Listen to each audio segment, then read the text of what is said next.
Land for job case में लालू परिवार पे आरोप तय सिद्ध हो चुका है। मेरे साथ बातचीत करने के लिए पूर्व आईपीएस अमिताभ दास जी सर, हम इनसे जानेंगे क्या है पूरा मामला। सर, जिस तरह से लालू परिवार पे आरोप तय हुआ है और 40 और आरोपी बताया जा रहा है। देखिए, सबसे पहले दर्शकों को मैं मामला बताता हूँ, ये मामला है क्या। ये उनको पता होगा, लालू यादव काफ़ी समय तक भारत सरकार में रेल मंत्री रहे थे और उस समय उन्होंने रेलवे में लोगों को नौकरियां दी थी, खास के आईआरसीटीसी में। और उन पर इल्ज़ाम है, अभी तो मतलब सिद्ध नहीं हुआ है अदालत में, लेकिन आरोप ये है लालू यादव पर कि उन्होंने बहुत लोगों को नौकरी देने के बदले उनकी ज़मीन अपने नाम या अपने परिवार वालों के नाम लिखवा ली। यही मतलब भ्रष्टाचार का मामला है। तो इस पर सीबीआई ने एफआईआर दर्ज किया था। उसके बाद सीबीआई ने जो मतलब अनुसंधान किया और जांच की तो आरोप को सही पाया और लालू और इन लोग के राबड़ी देवी और तेजस्वी इन लोगों पर आरोप पत्र दाखिल कर दिया है, चार्जशीट दाखिल किया है। जब पुलिस किसी मामले में पुख्ता सबूत पा लेती है तो आरोप पत्र दाखिल करती है अदालत में, चार्जशीट दिया जाता है। तो दिल्ली के राउज एवेन्यू कोर्ट में उसने दिया है आरोप पत्र। उसके बाद अभी जो है वो है कि आरोप गठित हो गया है, चार्जेस फ्रेम हो गए हैं। तो कोई भी केस की जब सुनवाई होती है तो एक तरह से आप उसका समझिए पहला चरण होता है आरोप का गठन होना, कि किन आरोपों पर ये सुनवाई की जाएगी। तो एक मतलब ये एक नियमित प्रक्रिया है, ये कोई ऐसी बात नहीं कि बहुत बड़ी घटना है और इससे कोई भूचाल आ जाएगा। एक नियमित प्रक्रिया है। अभी लंबी सुनवाई चलेगी, लंबी बहसें चलेगी और बहुत सारे कागजात देखे जाएंगे, सरकारी वकील आएंगे, बचाव पक्ष के वकील आएंगे। अभी एक बहुत ये धीमी और लंबी प्रक्रिया होगी, बहुत बहस होगी इस पर। बहुत बहस होगी जी।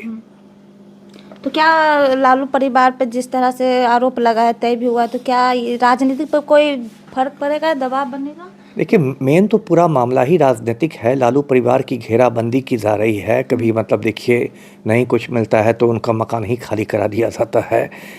और देखिए, सीबीआई को भी तो सुप्रीम कोर्ट ने पिंजड़ा का तोता कहा है। सीबीआई भी तो राजनीतिक दबाव में ही काम करती है। अभी देखिए, बिहार के ही संदर्भ में हम बात करें तो बिहार में एक बहुत करोड़ों का 2500 करोड़ का सृजन घोटाला हुआ है और उसकी जांच भी सीबीआई ही कर रही है। कायदे से तो मैं कहता हूं कि इसमें मुख्यमंत्री को, पलटू राम को जेल में रहना चाहिए। जैसे चारा घोटाला में लालू जेल गए, ऐसे सृजन घोटाला में पलटू राम की गिरफ्तारी होनी चाहिए। लेकिन चूंकि अभी केंद्र में जो सरकार है, भारत सरकार, उसको जदयू का समर्थन मिला हुआ है। जदयू के दो लोग भी मोदी सरकार में मिनिस्टर हैं। तो इसलिए सीबीआई बिल्कुल ना तो नीतीश कुमार से पूछताछ कर रही है, ना गिरफ्तारी कर रही है। तो ये सब जो मुकदमे होते हैं ये तो राजनीतिक मुकदमे होते ही हैं जी। जिस तरह से महुआ बाग को लेकर, उनके घर को लेकर टारगेट किया जा रहा है कि वहाँ घर को हटाकर वहाँ पर स्कूल बनाया जाएगा। जी जी। अब टारगेट तो कोई किसी को कर सकता है। महुआ बाग में लालू यादव का निजी मकान बन रहा है। अब जो बिहार के मैट्रिक फेल गृह मंत्री हैं सम्राट चौधरी, उन्होंने कहा है कि उसको जब्त करके हम लोग अनाथालय खोलेंगे, क्योंकि वो भ्रष्टाचार की कमाई से बन रहा है। तो ठीक है, लालू के मकान में अनाथालय खोल दें, लेकिन अनंत सिंह के होटल में भी तो अंबेडकर छात्रावास खुलना चाहिए, है ना। अनंत सिंह भी तो कोई साधु महात्मा नहीं है। अनंत सिंह ने तो काली कमाई से पटना में इतना बड़ा बड़ा होटल बनवाए हैं। तो मतलब कायदे से अनंत सिंह के होटल जब्त करके उसमें अंबेडकर छात्रावास बनाना चाहिए, दलित बच्चों के रहने खाने की व्यवस्था होनी चाहिए। तो ये बात तो मैट्रिक फेल गृह मंत्री सम्राट चौधरी नहीं कर रहे हैं, ये बात पलटू राम नहीं कर रहे हैं। तो ये एक तरफा कार्रवाई की जो बात होती है तो उससे एक गलत संदेश जाता है कि आप सिर्फ लालू यादव पर पीएचडी कर रहे हैं, आपको अनंत सिंह को टच करने की कोई नहीं है जी। तेजस्वी यादव विदेश गए थे, विदेश से वापस भी लौट आए, उसके बाद ये केस उन पर लागू हो जाता है। खैर, वो तो छुट्टियों में गए थे विदेश, क्रिसमस और नए साल की छुट्टी में परिवार के साथ तेजस्वी गए थे। ये केस तो पुराना केस है। केस की तो पहले से सुनवाई चल रही है। बीच में राबड़ी देवी ने लिखा भी था, जज को बदलने की उन्होंने मांग की थी, लेकिन उसको दिल्ली हाई कोर्ट ने खारिज कर दिया, जज नहीं बदला गया। तो ये एक लंबी प्रक्रिया और बहुत धीमी प्रक्रिया, इसमें अभी 2 साल, 4 साल, 5 साल, कई साल लग सकते हैं। क्या पूरे परिवार पर क्रिमिनल, उनके जेडीयू के नेता हैं, उनका भी कहना, प्रवक्ता भी कहना है कि क्रिमिनल केस हो गया, पूरे परिवार पे आपराधिक सिद्ध हो गया? क्या देखिए, सिद्ध नहीं हुआ है। सिद्ध अगर ये बोल रहे हैं तब तो इसका मतलब कि उनकी अकल कम है। सिद्ध तो अभी अदालत में बहस चलेगी, सिद्ध अभी नहीं हुआ है। और जदयू वाले क्या अपराध की बात करेंगे और किस मुंह से करेंगे? जो मुख्यमंत्री पलटू राम हैं वही माफिया डॉन अनंत सिंह के बन के घूम रहे हैं। मुख्यमंत्री जो है लड़की का हिजाब नोच रहे हैं।